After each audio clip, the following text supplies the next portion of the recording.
guys have done it again, introducing Coley AI. It's just as simple as you typing in something and the creation comes to life right before your eyes. And look, it's available to you right now. Click the link at the top line of the description box right now. This is the most amazing app ever. I'm gonna start off with Jaguar, right? Because people don't know the brief history. Um, we were probably one of the first I won't say mainstream, but one of the first legitimate platforms, the first platform, actually, I should say, to have Jaguar right on. When she was back in the news after the death of Malik B, she came on our show. She said we came highly recommended. And ever since then, 4, maybe 5 years ago, we had a powerful relationship with Jaguar, right? But as of late, you heard, and I've seen last night, a couple of blogs that never post any of her videos. They posted the fact that she allegedly got arrested. Now, I haven't talked to her, so I don't know, but I'm pretty sure, some people, some legitimate platforms have confirmed that she was arrested for, I think, some type of theft. I didn't look deep into it, but it's funny, Sandman, how we see a lot of these internet blogs now posting the fact that she was arrested as if they were waiting for the downfall of Jaguar Wright. How do you feel about it? It's not only Jaguar, right, but it's a lot of platforms that they decide aren't a part of their little club. So they'll Talk about it. ride their content, sometimes even copy their content, but will never acknowledge their content or the platform they ride on. Let me say this, right, because as it pertains to the charges, real quick, Jaguar Wright, we got, like you said, got a special relationship with that woman, right? To where the level of respect, no matter what she says, and we can't confirm or deny anything she says, but the level of respect on and off camera that we have for her, the level of respect that she's shown this platform, the level of love that she's shown this platform will always be appreciated here. Facts. We cannot control what she does out there. Yes, that woman has her demons, and hopefully, if she's fighting one currently, she can exercise that, deal with what she has to deal with, and get back on her feet. We don't know if she's innocent. We don't know if she's guilty. We ain't capping for none of that shit right now. We'll let that shit play out. But what you talk about with these blogs, man, Right. and these slimy pieces of shit, I just got to call it like it is, that will absorb the content, watch the content behind the shadows, maybe even low-key hate on it, and will post to the same level of bullshit other people's content, but pick and choose whose content goes on there, because we can hear all kind of bullshit about people. We've heard all kind of shit about Diddy. We've heard all kind of allegations about Diddy. Talk about it. This person said this. This person said that. This person said That's this. the whole industry is based on. Ripping and running. Right. So they pick and choose Yep. who's going to entertain their people. Right. Entertain.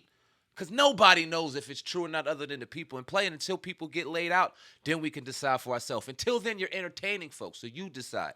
So when you look at a woman like a Jaguar Wright who has sent shockwaves through the industry, no matter how much you decide to give her attention, you just decide to, when she goes down and when she's dealing with one of these demons, then you want to highlight that. What's the agenda behind that? Well, like you said, you laid it out perfectly. These sites they're so copycat and so cliquish. Like, they want to make sure that they're going to post something that somebody else posts. So let's say if the Shade Room posted, then these other Shade Room copycats will post Jaguar Wright's original content that she puts out there about celebrities and shit. But now it's like, all right, she's getting pulled down. I don't really like her like that. I don't want to mess up, what I got going on with this person. I ain't going to post it. But when she go to prison or they say this, she throws ashes out the window or do something they consider or deem crazy, then people go to post it. That's our sister at the end of the day. She never done nothing evil to us. She never done nothing nasty to us. She only showed us the utmost respect and love, and we're going to reciprocate that. And just because someone got arrested, we got to be careful with this. Don't mean that they're guilty. And don't mean they're going to get convicted of it. Always said that. People are celebrating. I'm seeing people celebrate, laughing, sipping tea, wine, smoking blunts, thinking, oh, this is the end of Jaguar Wright. She's this, she's that. I don't believe everything she say. Sam Ant don't believe everything she say, but we don't know if it's true or not. We wasn't there. Neither was you. So, again, we going to ride with her, to the day wheels fall off. I only treat people how they treat me at the end of the day. Like you said, I'm sure she's going through her demons. We all got our demons. We all going through things behind the scenes. we riding with her over here, right? We riding with her. So that's all I gotta say. And I don't.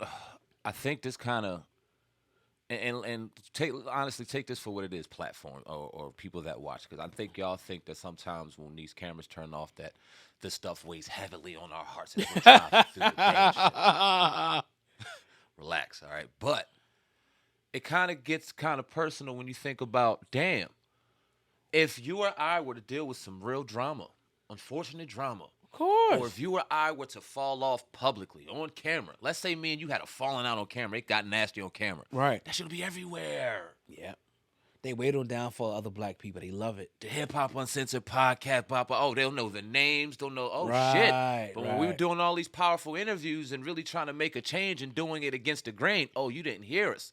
But when other people did it the same way, oh, they were up. Oh, Yeah. So it's just funny how the pick and choosing part of it is done. The club, who's in and who's out. And fuck your club. Just do proper work at the end of the day. But they never will. This is the game we're in. And I heard, and this is the great part about being independent, even though it's hard sometimes, Yeah. and all business owners know a fucking struggle. Yep. Like anybody, any type of business, you know a struggle. Yep. Right? We ain't gonna sign no deal and just be millionaires, right?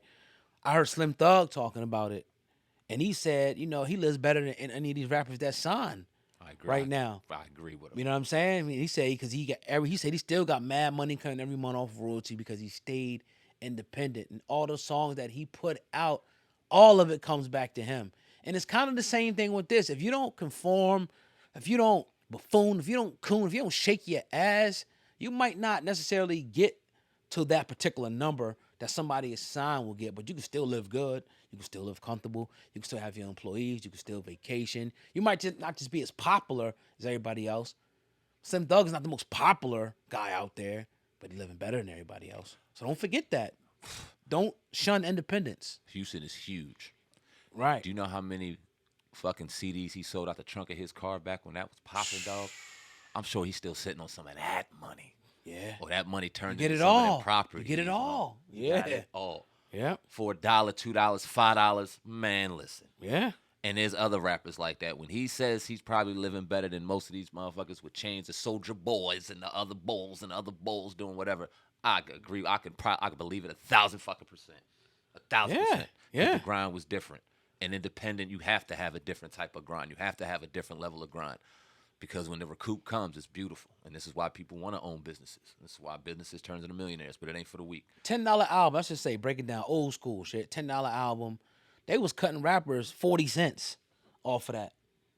You sell $1 million, $2 million, you get 40 cents off of that as opposed to getting that $10 back. Mm-hmm. And I'm sure you put something into it. Let's say you get 7 out of 10 back. That's better than 40 cents. And that's what you talking about with the independent game. You got to get them pressed up and all this and whatever. And it's going to cost back. I'm talking about the CD game, obviously. Yeah. You know what I'm saying? But you're getting most of that back. The record company's not taking everything, and giving you percentage, giving you bullshit. Yeah, let's say you sell it for $8 and you putting in $3 to manufacture them per. You're making $5 of joint. And if you sell $1 million or 2 or 3 or 4 or 5, times that by 5. Great conversation, man. And speaking on records, I want to talk about Jermaine Dupri.